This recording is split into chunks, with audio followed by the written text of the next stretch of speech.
RCP Singh खुद जनसुराज में गए, उनकी बेटी चुनाव लड़ी वहाँ से। प्रशांत किशोर जो उसके सूत्रधार थे, उन्होंने बकायदा मुख्यमंत्री नीतीश कुमार से मिलने का समय मांगा। पवन वर्मा ने मांगा। आरसीपी सिंह राष्ट्रीय अध्यक्ष थे जेडीयू के, तो उस वक्त पार्टी 43 सीटों पर सिमट गई। सबके बीच भी अगर उनकी वापसी होती है पार्टी में, तो पार्टी के अंदर किस तरीके की अंतर्कलह पैदा हो सकती है? क्या नुकसान हो सकता है पार्टी को? क्या नीतीश कुमार के बेटे की जो राजनीतिक एंट्री होने वाली है, उनकी जो राजनीतिक ताजपोशी का जो समीकरण बनाया जा रहा है, उसके लिए भी आरसीपी सिंह को महत्वपूर्ण बताया जा रहा है। कहा जा रहा है कि उनके वो मेंटोर रहे थे जब वो उनकी पार्टी में थे। तो आरसीपी का फिलहाल तो अभी एंट्री नहीं दिख रहा है। प्रशांत किशोर को लेकर भी कहा जा रहा था, उन्होंने मुख्यमंत्री से बकायदा समय मांगा है। क्या आरसीपी सिंह की जेडीयू में वापसी हो पाएगी या फिर नहीं? ये सवाल बिहार की राजनीति में इन दिनों खूब चर्चा में है। बहुत सारे विवाद इसमें हैं और बहुत सारे नेता नाराज भी हैं कि वो वापस आए तो उनकी नाराजगी सामने झलक रही है। इसमें सबसे बड़ा सवाल यह है कि जो उनका विरोध हो रहा है पार्टी में वापस आने की, जो लगातार बातचीत हो रही है, क्या इन बातचीत के बीच, क्या इन विरोध के बीच क्या वो वापसी कर पाएंगे या नहीं? इस पर बात करेंगे। मेरे साथ हैं वरिष्ठ पत्रकार हमारे ऋषिकेश जी। सर, बहुत सारे सवाल हैं। ललन सिंह विरोध कर रहे हैं, खुद जेडीयू के बड़े नेता कह रहे हैं कि हम नहीं चाहते कि वो पार्टी में आए। ऐसे में क्या होने वाला है और क्या इस वक्त हो रहा है? नहीं, देखिए, सिर्फ आप आरसीपी सिंह को ही नहीं कहिए, इस लिस्ट में पवन वर्मा हैं, प्रशांत किशोर हैं और ऐसे कई सारे नाम हैं जो नीतीश कुमार को हाल के दिनों में जो उनके कैंप में रहे थे और बाद में बीते के कुछ महीनों में उन्होंने कहा कि उनकी मानसिक स्थिति खराब नहीं है, वो अपने लोगों का नाम नहीं पढ़ पाते हैं, अपने लोगों को पहचान नहीं पाते हैं। और वही लोग जब चुनाव के नतीजे आए, 85 सीट आई, तो उसके बाद चर्चा हुई कि क्या आरसीपी सिंह की वापसी होगी। आरसीपी सिंह खुद जनसुराज में गए, उनकी बेटी चुनाव लड़ी वहाँ से। प्रशांत किशोर जो उसके सूत्रधार थे, उन्होंने बकायदा मुख्यमंत्री नीतीश कुमार से मिलने का समय मांगा। पवन वर्मा ने मांगा। तो इन सब सारे कयासों के बीच में अब से 2 या 3 दिन पहले जो कार्यकारी अध्यक्ष हैं संजय झा जेडीयू के, उनके आवास पर पटना में एक कोर ग्रुप की बैठक हुई, अहम बैठक हुई देर रात तक, जिसमें जो कोर ग्रुप में कई सारे, जिसमें विजय चौधरी थे, ललन सिंह थे, श्रवण कुमार थे, संजय झा थे और भी जो 2-3 लोग थे जेडीयू के।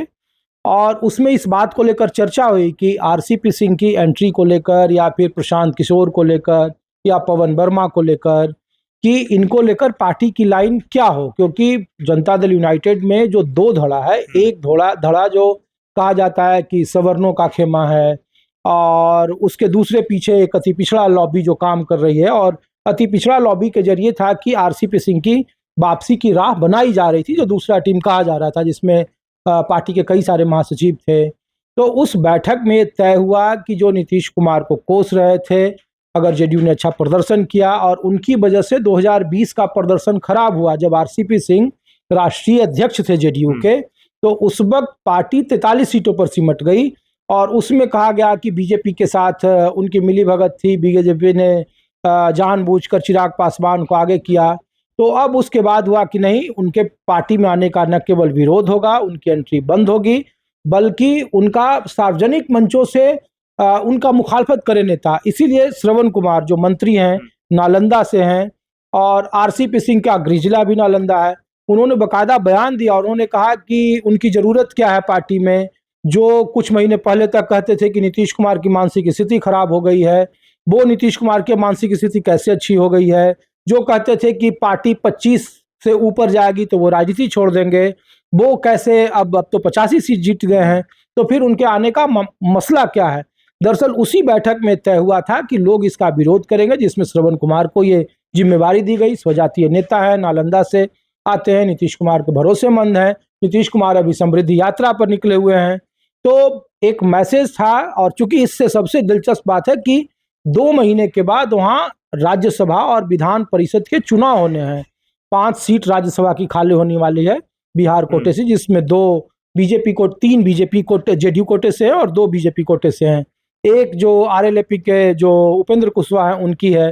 तो पांचों में ये देखना है कि जो, चूंकि मार्च में उसका नोटिफिकेशन हो जाएगा और उसमें कौन आएगा नहीं आएगा, तो उसकी भी लड़ाई थी कि आरसीपी आएंगे तो फिर उसकी लॉबी शुरू होगी कि 2 कोटे की सीट होगी तो कौन कौन होगा। एक इसमें जो अभी उपाध्यक्ष हैं राज्यसभा के, वो बीके हरिवंश जी हैं, और दूसरा जो अभी मंत्री हैं रामनाथ ठाकुर, ये दोनों का सदस्यता जो है अप्रैल में खत्म होने वाला है। तो ये काफ़ी दिलचस्प चुनाव होगा जिसमें कई तरह की राजनीति है कि नीतीश कुमार क्या दिल्ली आएंगे नहीं आएंगे। तो जेडीयू में आरसीपी की एंट्री फिलहाल अभी बंद है, इसीलिए न केवल कौशलेंद्र कुमार जो नालंदा से सांसद हैं वो खुलकर मुखालफत कर रहे हैं, श्रवण कुमार ने खुलकर मुखालफत की, ललन सिंह ने खुलकर मुखालफत की उस बैठक के ठीक तुरंत बाद। तो ये तय हो गया कोर ग्रुप में कि अभी फिलहाल कोई बाहरी आदमी को नहीं लाना है। जो मार्च में जो चीजें भरी जानी है, जो आना है, तब तक समृद्धि यात्रा का रिस्पांस क्या होगा, बिल्कुल मार्च नहीं में तो होगा। नीतीश कुमार अपने बेटे को भी बड़ी जिम्मेदारी दे सकते हैं, ये चीजें सामने आ रही है। लेकिन इन सब के बीच भी अगर उनकी वापसी होती है पार्टी में, तो पार्टी के अंदर किस तरीके की अंतर्कलह पैदा हो सकती है? क्या नुकसान हो सकता है पार्टी को? क्या दो धड़े में बढ़ जाएगी जेडीयू? निश्चित तौर पर दो गुट में बटा हुआ है, और अगर आरसीपी की एंट्री अभी हो जाती है तो फिर मार्च और अप्रैल में जो विधान परिषद और राज्यसभा का जो कैंडिडेचर होगा उसमें फिर गोलबंदी शुरू हो जाएगी। जो जानकारी है, हमारी जानकारी के हिसाब से कि जो हरिवंश जी हैं उनका लगभग लगभग जेडीयू ने मन बना लिया नीतीश कुमार ने कि शायद राज्यसभा जनता दल यूनाइटेड कोटे से तो उनका न हो, तो एक सीट की जिम्मेवारी बन रही है। दूसरा ये है कि नीतीश कुमार के बेटे की जो राजनीतिक एंट्री होने वाली है, उनकी जो राजनीतिक ताजपोशी का जो समीकरण बनाया जा रहा है, उसके लिए भी आरसीपी सिंह को महत्वपूर्ण बताया जा रहा है। कहा जा रहा है कि उनके वो मेंटोर रहे थे जब वो उनकी पार्टी में थे, जब 12 में वो रिजाइन करके आए थे। तो उनके नीतीश कुमार के बेटे की राजनीतिक एंट्री को लेकर, उनके एस्टेब्लिशमेंट को लेकर जो दूसरा खेमा है वो एक प्लान पेश किया है। निर्णय नीतीश कुमार को लेना है, इसलिए श्रवण कुमार भी कह रहे हैं कि पार्टी के जो सर्वप्रिय नेता हैं, सबसे बड़े नेता हैं, वो निर्णय लेंगे। तो नीतीश कुमार निर्णय कब लेते हैं, नहीं लेते हैं। लेकिन एक चीज जरूर देखा गया कि लोकसभा विधानसभा चुनाव में जो धुर विरोधी थे, जहानाबाद से पूर्व सांसद थे अरुण कुमार, जो जिनकी नहीं बनती थी, लेकिन आखिरी वक्त में 2 बार उनका टला कार्यक्रम पार्टी में शामिल होने का। फिर तीसरी बार उनकी एंट्री, उनके बेटे को टिकट मिला, वो चुनाव जीत भी गए। वो ललन सिंह के एंटी गुट के कहे जाते हैं, संजय झा के एंटी गुट के कहे जाते हैं। नीतीश कुमार को कई बार कि सीना तोड़ देंगे, इस तरीके से उन्होंने बयान दिया था। तो आरसीपी का फिलहाल तो अभी एंट्री नहीं दिख रहा है।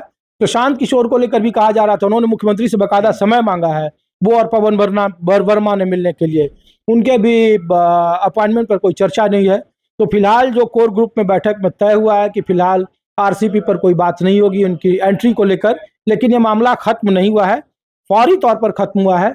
आने वाले वक्त में नीतीश कुमार क्या करते हैं, नहीं करते हैं, किसी को नहीं पता, अनप्रेडिक्टेबल है, तो ये कहना मुश्किल है। लेकिन फिलहाल मौजूदा दौर में, मौजूदा समय में आरसीपी की एंट्री को लेकर जो अटकलें चल रही थी, फिलहाल अगले 2-3 महीने तो उस पर बैन दिख रहा है। नहीं, मेरा आखिरी सवाल, क्या पीके की राजनीति पर अब फुल स्टॉप लगने वाला है? क्योंकि अगर प्रशांत किशोर ही अगर जनसुराज छोड़कर अगर वो जेडीयू में आते हैं तो पार्टी का विलय भी जरूर होगा। तो क्या उनकी राजनीति यहीं पर खत्म हो जानी है या नए सिरे से कुछ नया शुरू करेंगे? नहीं, देखिए वो आज देखिए लखनऊ में राहुल गांधी पहुंचे हुए रायबरेली। तो जो जानकार कर रहे हैं कि प्रशांत किशोर भी उत्तर प्रदेश में हैं, उनकी प्रियंका गांधी से मुलाकात हुई हाल के दिनों में। अगर वो मुख्यमंत्री से मुलाकात कर मांग रहे हैं, समय मांग रहे हैं, तो उनका एक राजनीतिक फलसफा है कि हम बिहार के डेवलपमेंट के लिए मिल रहे हैं। लेकिन पवन वर्मा जो उनके स्ट्रैटेजिस्ट रहे हैं और उनके काफ़ी नज़दीक रहे हैं, नीतीश कुमार के साथ दोस्ती कराने में पवन वर्मा की भूमिका थी। तो ये नहीं कह सकते कि प्रशांत किशोर की जनसुराज अभी खत्म हो जाएगी। वो 10 साल का कह रहे हैं कि 10 साल हम राजनीति करने के लिए बिहार में, उनके पास ब्लूप्रिंट है। तो अभी फिलहाल चूंकि चुनाव है नहीं, कोई उस तरीके का राजनीतिक माहौल बनना नहीं है, और जेडीयू में भी देखना है कि नीतीश कुमार को लेकर जो कहा जा रहा है सत्ता परिवर्तन को लेकर, तो उस पर भी उनकी नज़र है कि अगर परिवर्तन होता है तो उस तरीके का माहौल क्या होगा, बीजेपी के साथ स्थिति कैसी होगी, मुख्यमंत्री को लेकर क्या होगा, ये सब कई सारे कयास हैं। हो सकता है कि उसकी स्ट्रैटेजी हो कि वो मुख्यमंत्री से मिलने का समय मांग रहे हों और जनसुराज खत्म हो जाएगी, ऐसा फिलहाल तो नहीं दिख रहा है। बिल्कुल, तो देखिए जेडीयू को लेकर खास तौर पर आरसीपी सिंह को लेकर तमाम प्रकार की खबरें हैं, बहुत सारी सुर्खियां हैं, बहुत विरोध हैं, और पीके को लेकर भी है कि वो आना चाहते हैं जेडीयू में वापस, इस प्रकार की खबरें चल रही हैं। लेकिन आने वाले वक्त में ही ये तस्वीर साफ हो पाएगी। लगातार हम बिहार झारखंड के आप तक खबरें पहुंचाते हैं, देखते रहिए, लगातार हमारे साथ बने रहिए, और हमारे तमाम वीडियोस को देखने के लिए वीडियो सेक्शन पर जाइए और आप वहां पर लाइव सेक्शन भी देख सकते हैं। हम लगातार लाइव वीडियोस के जरिए भी आप तक जानकारियां पहुंचाते हैं। देखते रहिए News 24 बिहार झारखंड।